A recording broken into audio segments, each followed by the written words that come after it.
আপনারা দেখছেন মিম টিভি।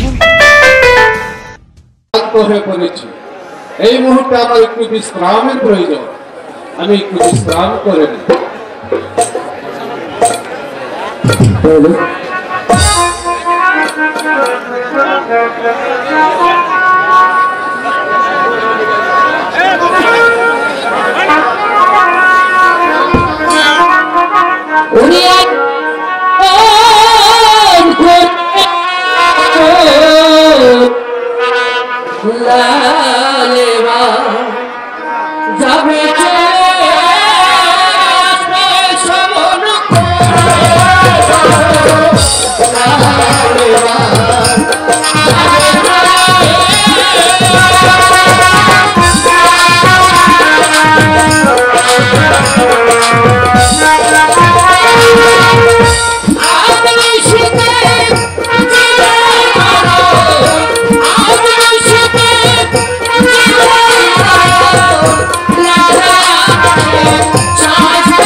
স্বপ্নে দেখলো নিশীথে শুয়েছিলাম পালঙ্কে, হঠাৎ কে যেন আমাকে আকাশের দ্বার খুলে রেখে বললো, ওহে লাল, হেতা নয়, তুমি শীঘ্রই স্বর্গধামে চলে এসো। তবে কি আমার সবাই পুড়িয়ে আমার এই অন্তিম মুহূর্তে আমার 9 লক্ষ টাকার জমিদারি আর আমার একমাত্র বস্তুটাকে আমি কার কাছে রেখে যাব? কে দেবে তাকে সান্ত্বনা? কে শুনবে তাকে আশার বাণী? এই মুহূর্তে আমার ছোট ভাই দুরু মিয়াকে আমার বিশেষ প্রয়োজন, তার হাতে আমি রেখে যাব আমার 9 লক্ষ টাকার জমিদারি আর আমার অবস্তুটাকে।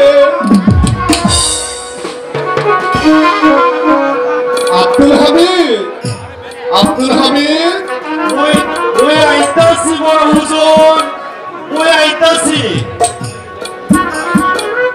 ওরে বলেছেন বড় হুজুর। আব্দুল হামিদ, যাও তুমি আর বিলম্ব না করে এই মুহূর্তে আমার ছোট ভাই দুরু মিয়া আর আমার অবস্তুটাকে আমার কাছে নিয়ে এসো। ওই আইতাছি বড় হুজুর, ওই যাইবো আর আইবো।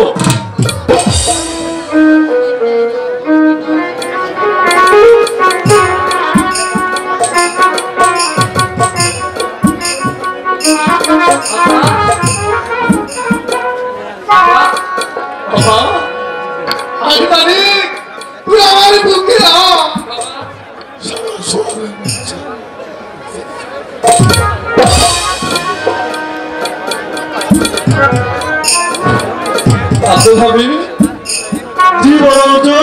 আমার ছোট ভাইকে তুমি পেলে না? তুই বলে এসেছি তো আসছিস ভাই দুলু মিয়া, আজ নিশ্চিতে আমি একটি স্বপ্নে দেখলাম, কে যেন আমাকে আকাশের দ্বার খুলে রেখে বললো, ওহে লাল, হেতা নয়, তুমি শীঘ্রই স্বর্গধামে চলে এসো।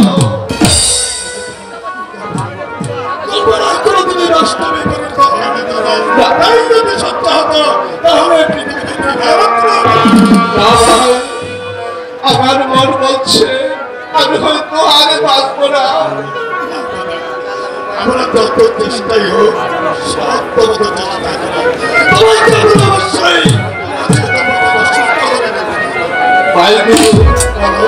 আমার সময় ফুরিয়ে আসছে, তবে যাওয়ার পূর্বে আমি তোমার হাতে 3টি দায়িত্ব ভার তুলে দিতে চাই। আমি ভাই তুলু, তোমার প্রথম দায়িত্ব হচ্ছে তোমাকে লেখাপড়া শিক্ষা দিয়ে একজন আদর্শ মানুষ করে করে। তাহলে হবে না, তোমার কথার বিন্দু মাত্র হেরফের হবে না। দ্বিতীয়ত, তোমাকে উচ্চ বংশের মেয়ে দেখে বিয়ে দেবে। নিশ্চয়ই দেবো দাদা। তৃতীয়ত, আমার পিতা যখন সামালত প্রাপ্ত হবে তখন 9 লক্ষ টাকার জমিদারি নেবেন, তুমি তো তাকে ফিরিয়ে দেবে। আমি কথা দিচ্ছি দাদা, তোমার কথা কোনদিনই কথা হবে না।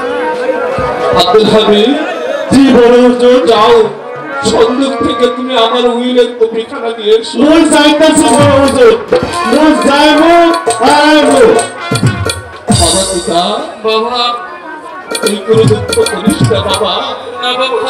আমার বর্তমানে ওই টাকাই তোর সকল অভাব মোচন করবে বাবা, তুই দুঃখ করিস না।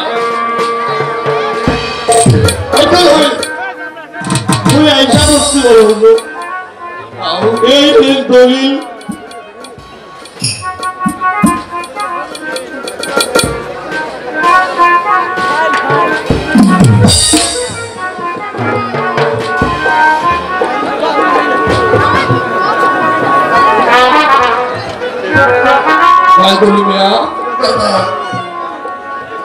আমার দেওয়া দায়িত্ব তোমার মনে থাকবে? তোমার নিশ্চয়ই মনে থাকবে দাদা। আমি বলছি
তোমার কথা আমি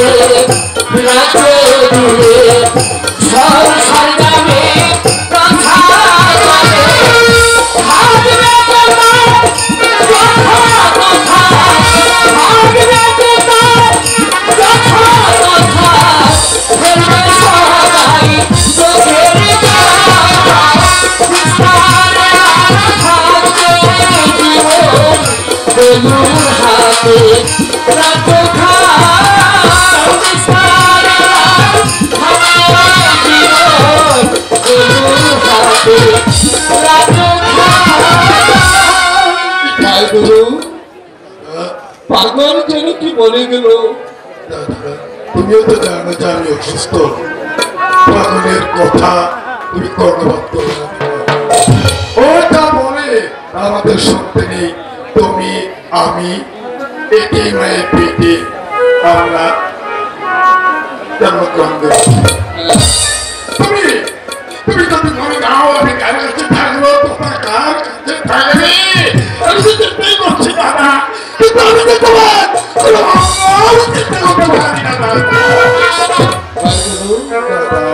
তুমি তার সাথে কোনোদিন বেমানি করবি না?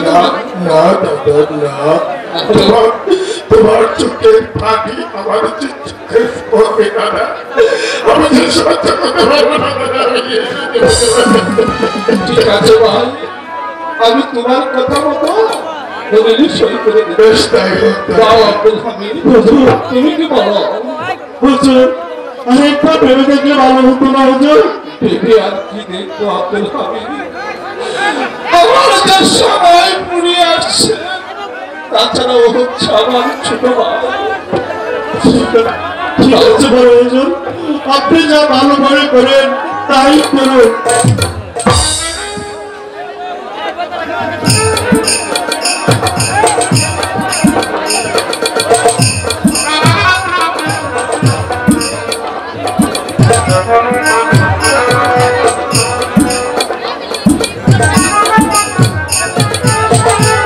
ভাইগুলো, দাদা তাহলে কি আমি সই করবো? নিশ্চয়ই দাদা। ঠিক আছে ভাই, আমি সই করে দিলাম। তাই হোক দাদা।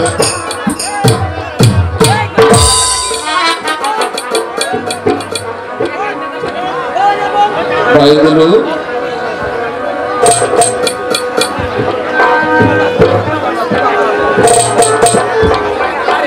দাদা তোমার হাতটা দাও তো একটু ভাই।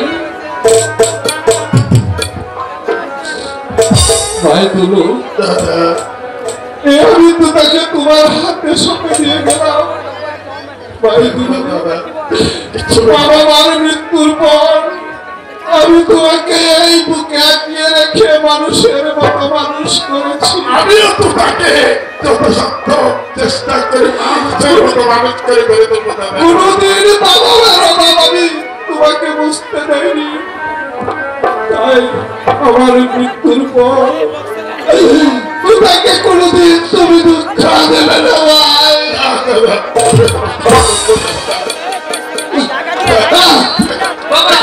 ভাই তুমি আমার মাথা ঘুরছে, আমার পা কাঁপছে, আমি যে দেখতে পাচ্ছি। ভাই চলুন, ওই তো মসজিদে আজানের তুমি শুনতে পাচ্ছি। তুমি আমাকে শক্ত করে ধরে নিয়ে চলো, আমি শেষবারের মতো নামাজটুকু আদায় করে নেব।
কাঁদিসনি বাপি, কাঁদিসনি।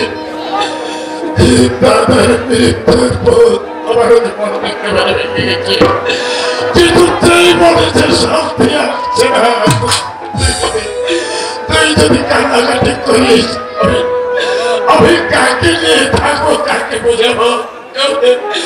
কিন্তু কেউ তো বোঝে না।